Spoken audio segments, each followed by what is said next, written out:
Ada yang berkahwin secara Islam, kahwin dengan perempuan, kahwin dengan lelaki, tapi mereka murtad.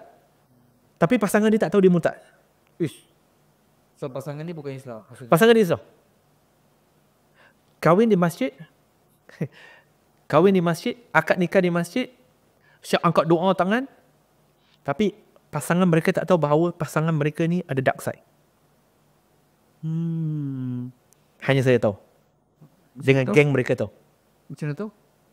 Sebab mereka datang jumpa saya. Mereka nak berdialog dengan saya. Oh, maksudnya tu sebelum kahwin ke? Tak, selepas kahwin. And masa dia berdialog dengan bro pun Dia dah kahwin. punya pasangan tak tahu? Tak tahu. Tu dia punya soalan-soalan yang dia nak kemukakan untuk challenge lah maksudnya. Dia nak, kita je.